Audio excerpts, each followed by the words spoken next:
సిద్దిపేట జిల్లా హుస్నాబాద్ అంబేద్కర్ చౌరస్తాలో గద్దర్పై కేంద్ర మంత్రి బండి సంజయ్ చేసిన వ్యాఖ్యలను నిరసిస్తూ అఖిలపక్షం దళిత సంఘాల ఆధ్వర్యంలో రాస్తారోకో చేపట్టారు. గద్దర్పై అనుచిత వ్యాఖ్యలు చేసిన బండి సంజయ్ వెంటనే కేంద్ర మంత్రి పదవికి రాజీనామా చేయాలని వారు డిమాండ్ చేశారు. బండి సంజయ్ దిష్టిబొమ్మ దహనం చేశారు. ప్రజల సమస్యలను జానపద గేయ రూపాల్లో గళమెత్తి పాడిన గద్దర్కు పద్మ పురస్కారం ఇవ్వాలన్న ప్రభుత్వ నిర్ణయం సముచితమైందని జిల్లా గ్రంథాలయ చైర్మన్ కేడం లింగమూర్తి తెలిపారు. గద్దర్కు పద్మ పురస్కారం ఇవ్వకపోగా కేంద్ర మంత్రి బండి సంజయ్ ఆయన పార్టీ నుండి ఆయన ఇంట్లో నుండి పురస్కారం ఇస్తున్నట్లు మాట్లాడుతున్నారని ఆయన దుయ్యబట్టారు.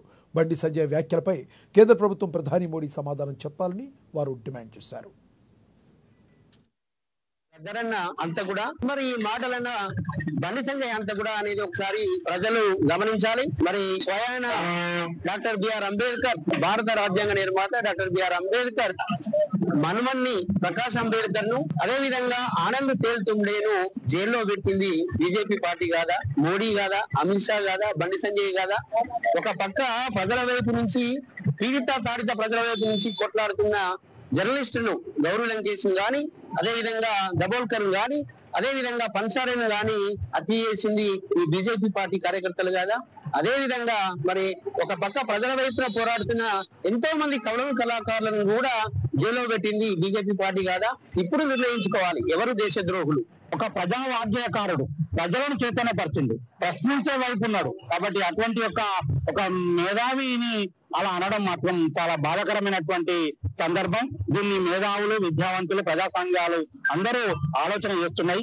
ఇప్పుడిప్పుడే ఇటువంటి మాటలు మాట్లాడుతున్నటువంటి ఈ సందర్భంలో భవిష్యత్తులో ఏ విధమైనటువంటి పరిణామం ఉండబోతుందో మనం ఆలోచించవలసినటువంటి అవసరం ఉంది. గారు మీద చేసిన మీ వ్యాఖ్యలను మీ వ్యక్తిత్వాన్ని వాపసు తీసుకొని ఆయన క్షమాపణ చెప్పారు. మీరు కూడా మా ఊరు చంద్రబాబు అని మీరు కూడా వ్యాఖ్యానం చేయాలి అని సందర్భంగా మా అభిప్రాయం వ్యక్తం చేసి 31వ తారీఖు నాడు గద్దర్ గారి పుట్టినరోజు ఉన్నది, శ్రీమతి దగ్గర జరుపుతామని మా వీరాన్ని అన్నాడు. అది 31 స్టార్ట్ అవుతుంది. ఆ రోజు ఒక సెమినార్ లాగా గద్దర్ గారి జీవితం మీద మంచిగా వివరాలు జీవితంలో చెప్పేవాళ్ళు వస్తారు.